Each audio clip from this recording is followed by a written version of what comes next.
Hey guys, Wyatt Claypool here. Remember when Prime Minister Mark Carney was supposed to be a master negotiator? Pepperidge Farms remembers, and I remember too. Remember during the campaign, he made a big point of the fact that he's dealt with men like Donald Trump before. No, he is not. Not in any way. In fact, a lot of his business success, Mark Carney's, has been pretty much faked. Brookfield Asset Management is not a successful business because Mark Carney is a shark. It's successful because it feeds off of government subsidies, grants, and tax breaks.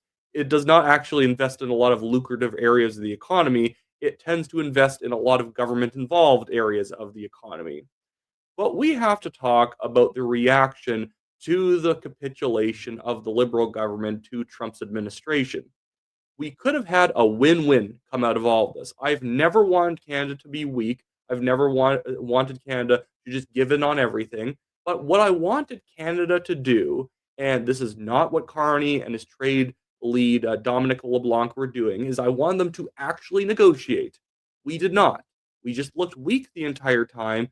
We put nothing on the table to offer to try and get to low tariffs. We threatened nothing. We just kind of farted around a lot, put in place a digital services tax and rescinded it. We tariffed a bunch of their USMCA compliant goods and basically apologized and rescinded it like a month later. We've just been fooling around and maneuvering ourselves into a position where we were going to take a massive loss and give Trump a win. Again, could have been win-win. But in this video today, I want to go over some of the reactions to what's happened, uh, notably the parliamentary exchange between Conservative Party leader Pierre Poilievre and Mark Carney himself, who is completely unhinged. He starts yelling. He tries to take a counterpunch at Poilievre. It is just not working because you can tell Carney knows he is entirely in the wrong and he's very uncomfortable. And then I also want to show a clip from CPAC where former Alberta Premier Jason Kenney, and although I know he messed up a lot on COVID, I always still kind of like him. He does a really good job of breaking down the fake win that the Liberals are trying to pull out of this situation. There's no win here. You cannot take a half W out of a full L. This is a full loss for them, and they should not be allowed to run away from it. This is also, by the way, going to do wonders for the NDP because, as unhinged as the NDP are, well, they can now pick up the unhinged section of the Liberal Party who still wants to be elbows up and they think that Carney is betraying them. I haven't checked in on Laura Babcock yet. We should probably do some sort of wellness check for her.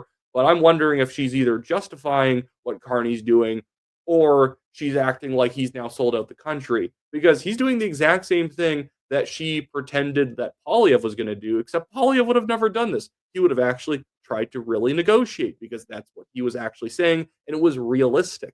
If you propose doing something realistic, I tend to believe that you're going to do it. When you're promising something impossible like Carney was with his elbows up plans, you're not going to actually do it. Anyways, let's get into it right here, guys. I don't want to hold you up anymore other than say, please subscribe if you're not a subscriber. Watch this absolutely ridiculous exchange. I might play the entire thing before even pausing it. Just over an hour ago, a report came out that the U.S. Commerce Secretary said there will be no relief for Canadian-made automobiles going into the United States. The Prime Minister is back down on counter tariffs, back down on the DST, back down on defense. Yesterday promised to push $1 trillion of private sector investment out of our country. How is he going to look those Canadian auto workers in the eye and tell them how he got nothing for them in return? Yeah. The one thing I do want to mention here is I also don't favor a protectionist approach to helping Canadian auto. All of this can be solved by lowering taxes. Lower taxes across the board by 20%, slash regulations, make Canada the best place on the planet to build vehicles, and all of our problems will be solved. I do hope that's the direction that Poilievre takes the next Conservative platform in, because I don't want protectionism. I want just lower taxes, less government.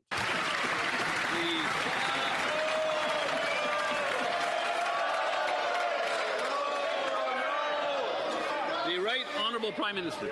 Mr. Speaker, it is a sad day in this House when the Leader of the Opposition suggests that standing up for the defense of this country, when the Leader of the Opposition suggests that spending to defend our borders, that spending to defend our fulfillment in NATO, that is backing down on defense. We will shame. Now, we have the lowest tariff on autos of. Speaker, come on, we can't even hear anything. The honourable leader of the opposition. Mr. Speaker.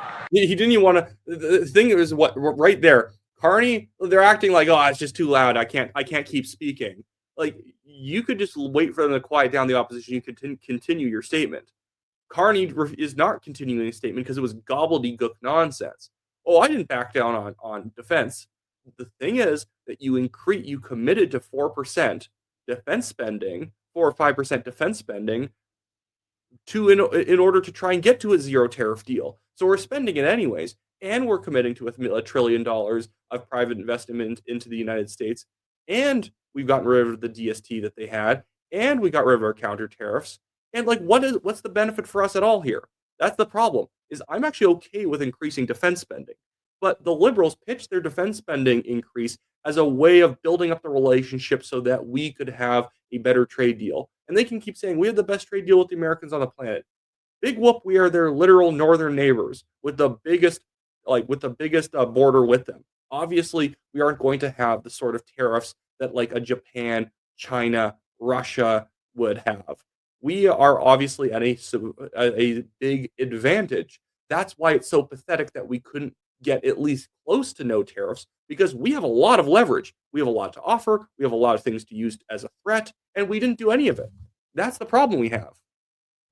I know I promised to play the whole thing through, but now you're realizing this is Wyatt, and Wyatt pauses stuff a lot. At least he finally got up, but he didn't address the question about auto workers. There are auto workers who are sitting at home right now who do not know how they're going to pay their mortgages. This Prime Minister looked them in the eye and said he was going to protect their jobs. And then he said he would put his elbows up. And then he said he would get a win by July 21st. Then he said that he would have a deal. There's been no deal. There's been no win. And now for these workers, there is no job. Today we learned that he's backing down again on auto tariffs. Why is it that he's selling out our auto workers at a time when they need him most? It's just. And so that was it. I don't think Carney even actually got back up to defend himself, because the rules in the legislature, and this is what I actually know from working in Victoria for the 1BC party, there are so many stories I'm going to tell you guys once I actually have a little bit more time to digest everything that's gone on. But you're actually not allowed to clip things out of context or remove someone's response. The fact that that was the exchange, the full exchange, meant that Carney probably didn't get back up. It was just, they probably just talked about something else, or, that was it. It went to a different person to answer that question. And so the whole point is you're not allowed to take another member out of context. And the fact that there was no rest of this video, because it was posted by Sarah Fisher, who has to follow the rules. If that's the case, it means that it was, Carney didn't answer, or very likely he didn't answer back on that one. And yeah, he's got nothing. Now we need to play this Jason Kenney clip. I thought he did a really good job of dismantling the idea that any of this could possibly be viewed as a win. It was on CPAC that Jason Kenney was on. Again, I know a lot of people really don't like him from COVID. I was an investigative reporter back then. I only did written content. I had to go after the Alberta government, Kenney, for a lot of stuff. I still at least think he's generally pretty good on policy outside of that. But here is Jason Kenney taking down the Liberals. Now, we heard Conservatives in the House today repeatedly accuse the Prime Minister of failing when it comes to the Canada-US relationship and dealing with the Trump administration. Do you think that's a fair assessment of what we've been seeing unfold in Washington? Well, I don't think it's unfair given the Prime Minister's own commitments and standards. He said he was going to have a comprehensive deal with the United States within 90 days, and so far we have nothing. But Canada has given up on various tariffs. Canada's given President Trump what he demanded in terms of its defense expenditures, repealing the digital services tax. So it has been, on the Canadian side, all give, on the U.S. side, all take. That's not exactly the elbows up, aggressive, assertive approach that the Prime Minister ran on. Now, maybe he's come to conclude that that approach simply wasn't going to work at the present. But I think he should be forthcoming with Canadians about that.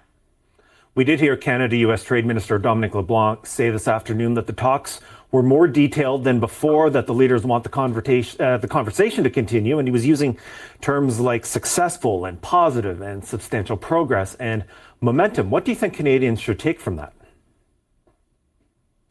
Well, look, I like Minister LeBlanc very much, and I think he's a capable minister, but he's also a pretty good rhetorician. He's a good spinner, let's put it that way. And he, I don't see any progress. I don't see any momentum.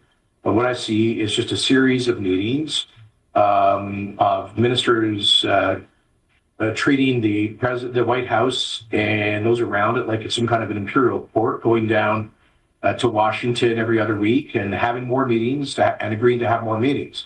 But we still have these crippling tariffs on Canadian lumber, on Canadian aluminum and Canadian steel, on auto parts and many other sectors of our economy. We have this huge threat to NAFTA, and we continue to have a president who, quote unquote, jokes about taking over Canadian sovereignty. So that's where I would disagree with Jason Kenney. I genuinely, they are jokes from President Donald Trump, because he knows how to press the buttons of liberals in Canada. I think that's more so Jason Kenney's probably playing up that angle because it was something that Mark Carney said he was going to shut down. He was going to make Trump respect us. And then he's in the Oval Office and he's laughing along with the whole merger 51st state jokes too. Because, like, frankly, you should laugh along with them. They are literally jokes. I had to look this up while Jason Kenney was talking. So Laura Babcock is still delusional. She's still pretending like this was a big win. She retweeted this person who is responding to an article from the Hill Times that says Carney's $5 million liberal leadership war chest fueled by billionaires, bankers, and Canada's wealthiest neighborhoods. Basically saying that when he was running for leadership for the Liberal Party, it was not average donors. It was pretty much like, the big, really wealthy postal codes that you would assume, a lot of billionaires, all these other people.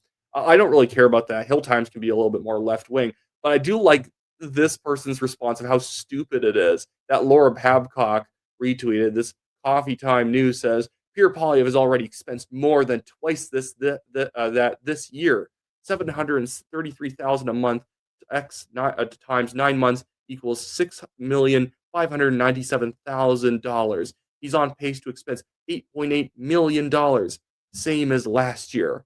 It's like, okay, he is a federal leader, and that is his entire his constituency spending. That is his entire opposition leaders spending. How much do you think that Carney has spent traveling around the world and meeting with world leaders? Tens of millions, no doubt.